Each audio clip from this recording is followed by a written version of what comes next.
Morphology is often treated like something we'll get to eventually, maybe second grade or third grade. But the research and a closer look at how English actually works suggest that we should be thinking about word structure from the very beginning of reading instruction. If you're new here, my name is Anna Geiger. I'm the author of Reach All Readers, host of the Reach All Readers podcast, and creator of the Reach All Readers Plus membership.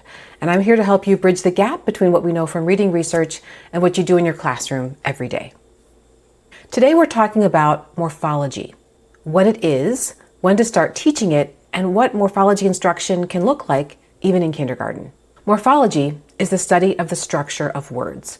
When we study morphology, we study morphemes, which are typically defined as the smallest meaningful unit of a word. Morphemes don't always carry meaning, but usually they do. When we think about morphemes, we also think about bases and affixes. So every word has a base. It's the part of the word that carries the meaning, the core meaning of the word. Sometimes the base is free, meaning it can stand by itself. Other times the base is bound, meaning it has to be combined with one or more affixes to make a word. In today's video, we'll talk exclusively about free bases because they make the most sense when teaching morphology in the early grades. Back to those affixes, we have prefixes and suffixes. Prefixes come before the base and suffixes come after the base. There's a hand gesture that I've seen people do when they're talking about teaching kids about bases, prefixes, and suffixes. And I'm going to try to do that here in this video, but I can't promise that it won't be flipped when I have to reverse this camera when I do my editing, because otherwise the words in the background are backwards. But the way it's supposed to look is that you have the base in the middle and you have the prefix at the beginning and the suffix at the end. The idea is to give kids this physical anchor for understanding the structure of words, the base, prefixes, and suffixes. Inflectional suffixes change the form of the word. So think tense or number, like s, es, ed, ing, whereas derivational suffixes change the part of speech. So derivational suffixes could include y, ful, ion, and lots more. For example, adding the derivational suffix ness to the adjective happy changes the adjective happy to a noun happiness. Derivational suffixes are more complex and tend to be introduced later, as in past kindergarten, first grade. Most of the time. So where do we start if we're going to start introducing morphology in the early grades? Traditionally, it's been thought of as something for second grade and up, something you introduce once kids have down the basics and are ready to tackle prefixes and suffixes more formally. But research and the structure of the English language suggest that we should be thinking differently about this. Researchers have found that children as young as 5 demonstrate some implicit morphological awareness. And that's not surprising when you think about it. Kids come to school already using morphemes in their speech. If you're a parent of a toddler or you've had a toddler, you've probably seen them mix up morphemes as they learn to speak. I remember my son, he's 10 now, but when he was 4, he had hung up his swimming trunks from swimming outside and he said, "Mom, I hanged up my swimming suit." And I said, "Oh, thank you. You hung it on the rack." And he said, "Yep, it's hunging." I gave an interview with Deb Glazer, who's the author of Morphemes for Little Ones and Morpheme Magic. And she talked about her grandson and how when he crumbled crackers on his soup, he said he uncrackered his soup. Our job is to make this explicit. And this matters because in early first grade, approximately 25% of words that students encounter contain more than one morpheme. By third grade, that number rises to 30%. So even our youngest readers are running into morphologically complex words regularly.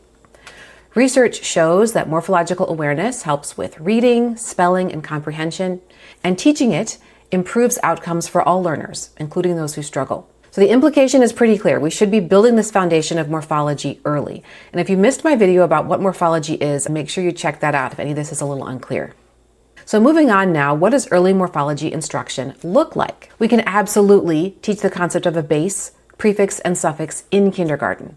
Not with a lot of complexity, but with simple language, maybe these hand gestures, as well as simple word matrices that we can put on the board and word sums to help kids understand how word parts come together to form words. So here's an example. The word dog obviously is a kindergarten word. Kids sound it out, they can read it, they write it. But what happens when they need to write dogs? They might write D-O-G-Z because they think that every sound must be spelled the way you'd expect. That's where we want to teach our students that dogs is D-O-G plus suffix S. And that suffix S shows us that there's more than one, just like it shows us in the word cats. The difference between the two words is that in cats, it's pronounced s. In dogs, it's pronounced z, but it's the same affix. If a student writes runs, R-U-N-Z, we can show them this word sum. The base, R-U-N, plus the suffix s is rewritten as R-U-N-S. And we can teach them that we also use the suffix s to show that something is happening right now. So from early on, kids need to know that spelling isn't just about sound. It's also about meaning. And that suffix s means something, whether it's pronounced s or z. Even in kindergarten, we can use a simple word matrix to show structure. The base RUN goes in the center, add the suffix s, and we write it RUN plus suffix s is rewritten as RUNS. That visual representation is really helpful to show kids how words are built. The suffix ed is worth a closer look as well. That's something we tend to teach pretty early on. Sometimes teachers tend to focus on the 3 sounds of ed, so we're just focusing on the reading of the word with the suffix. For example, in the word jumped, it ends with a t sound. Landed, it's id, and then played, it's d. But I think we need to focus more on just how to read it. I think something that probably needs more attention is the spelling.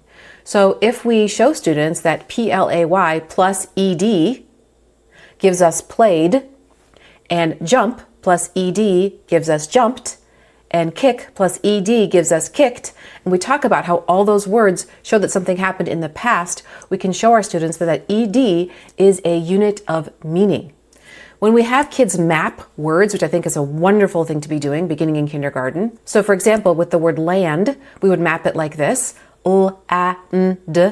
One line or box for each phoneme, and then we're going to write a grapheme in each box. In this case, we'll just have an L-A-N-D. But what do we do with the id for landed? I have seen it written where you have a box for the E and a box for the D. I would not do that. I would personally choose to use a whole box for the suffix. Same thing with a prefix, because we want students to get used to seeing those as units of meaning. Let's talk a little bit about scope and sequence when it comes to morphology in the early grades. I think inflectional suffixes, s, possibly es, make sense to teach very early on, as well as ing and then the ed suffix. You could also start with prefixes. Lynn Stone talks about how if kindergartners already know do, do, and they know the graphemes that spell the prefixes re and un, you could teach them how to make a word using those prefixes. So you could do undo or redo, and then you could start adding those to other bases as well. The point is that early on, we want students to understand that words consist of bases and affixes. And sometimes the base can be all by itself. Sometimes it comes with a prefix. Sometimes it comes with a suffix. Sometimes both. As they get further along, they'll notice words can have multiple prefixes and suffixes. But building that foundation early on is very important. As for derivational suffixes and other prefixes, I think you can teach them as soon as students are ready, starting with the most transparent ones. So those with clear, easy to understand meanings, such as UN, and PRE and MIS. It can also help students visually to do color coding. You might use green for prefixes, yellow for bases, and pink for suffixes. My big takeaway for you here is that morphology isn't a 2nd grade topic or a 3rd grade topic. It's a topic that should begin in kindergarten because it helps students understand how English works, and we can start building the understanding from the start of reading instruction in very simple, practical ways. If you want to dive deeper into how to bring morphology into your classroom instruction, beginning in kindergarten and moving through the primary grades, you're invited to join my 5-day challenge, Kickstart Your Morphology Instruction. We'll talk more about what morphology is and exactly what to do to get started. Check the description to get the link to sign up. Thank you so much for watching, and I'll see you next time.